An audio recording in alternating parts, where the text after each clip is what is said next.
जोहार द भारत मित्र देख रहे हैं आप। मेरा नाम अभिषेक भारती। रांची के खेल गांव में जेएमएम का अधिवेशन चल रहा है। आपके मन में भी यह सवाल होगा कि जेएमएम के अधिवेशन में आखिर क्या हुआ। 108 पेज का प्रस्ताव पेश किया गया जेएमएम के इस अधिवेशन में। आखिर इस 108 पेज के प्रस्तावों में क्या क्या था ये हम आपको बताएंगे। लेकिन जेएमएम का जो मुख्य फोकस है, अपने अधिवेशन में भी यही चीज नजर आई कि झारखंड मुक्ति मोर्चा का जो मुख्य फोकस है वो दो वोट बैंक है। पहला है आदिवासी वोट बैंक और दूसरा है मुस्लिम वोट बैंक। इस मुस्लिम वोट बैंक को लेकर के जेएमएम कितना गंभीर है, यह तो जेएमएम कोटे से मंत्री हफीजुल हसन का एक दिन पहले दिया गया बयान अपने आप में बताने को काफी। और इस बयान के मायने क्या है वो हमने अब से कुछ देर पहले द भारत मित्र पेज पर पूरा एनालिसिस डाला है, जिसको आप देख सकते हैं। अगर आपने वो वीडियो नहीं देखा है तो एक नटशेल में हम आपको बता दें कि देखिए, कांग्रेस और जेएमएम दोनों सत्ताधारी दलों के बीच में एक युद्ध चल रहा है, भीतर खाने का युद्ध। ये युद्ध भी बड़ा अजीब है। ये युद्ध वोट बैंक पर कब्जे का है। कांग्रेस की कोशिश है कि वो हेमंत सोरेन के आदिवासी वोट बैंक पर कब्जा करे और हेमंत सोरेन की कोशिश है कि वो कांग्रेस की बपौती वोट बैंक मुस्लिम वोट बैंक पर कब्जा करे। इसी कड़ी में हफीजुल हसन का यह बयान आता है कि संविधान हमारे हाथ में और शरिया हमारे दिल में।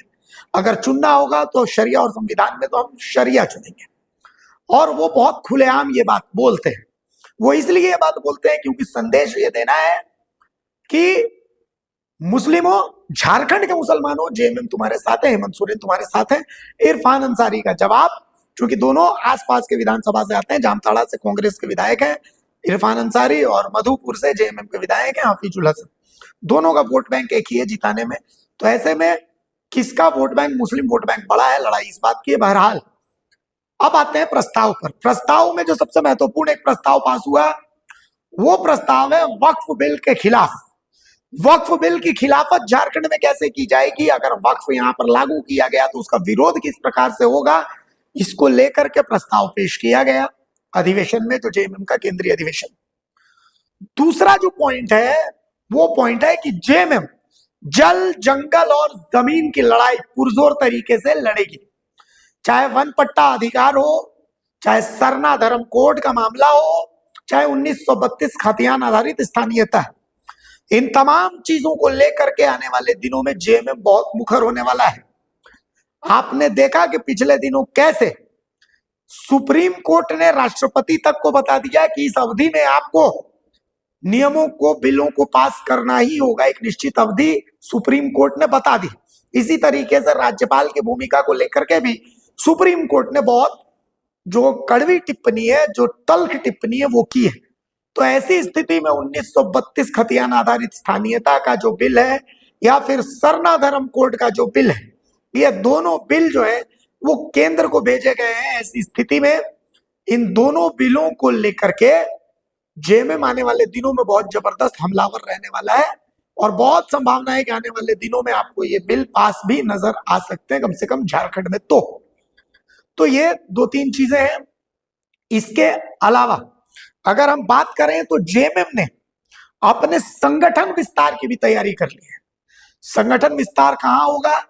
झारखंड के अलावा उन राज्यों में जेएमएम संगठन का विस्तार करेगा जहां आदिवासी जनसंख्या बहुत ज्यादा है, जेएमएम की जहां अच्छी दखल है। तो वो कौन कौन से राज्य होंगे? झारखंड के अलावा उड़ीसा जो हमारा सीमाई राज्य है, पश्चिम बंगाल जो हमारा सीमाई राज्य है, और असम जहां से मुख्यमंत्री हैं हिमंता बिस्वा शर्मा, जहां बीजेपी का शासन है। इन तीन राज्यों में जेएमएम अपना संगठन विस्तार करेगा और बहुत संभावना है कि आने वाले दिनों में जेएमएम आपको वहां पर चुनाव लड़ता भी नजर आए।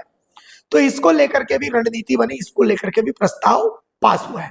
तो कुल मिलाकर के जेएमएम ने अपने इस अधिवेशन के पहले दिन तो 108 पेज का जो प्रस्ताव पास किया है उसमें मुख्य वक्फ बिल को लेकर के जेएमएम का क्या रणनीति रहेगी, कैसे उसका विरोध किया जाएगा, जल, जंगल, जमीन की लड़ाई किस तरीके से जेएमएम आगे बढ़ाएगा, 1932 जो खतियान आधारित स्थानीयता है, सरना धर्म कोड है, इन सब को लेकर के जेएमएम कैसे मुखर होगा, मॉब लिंचिंग को लेकर के जो बिल पास हुआ इसको लेकर के जेएमएम कैसे मुखर होगा, ये तमाम चीजें होंगी और इसके अलावा संगठन का विस्तार कैसे होगा, असम, उड़ीसा और पश्चिम बंगाल में इसको लेकर के प्रस्ताव पास हुआ है।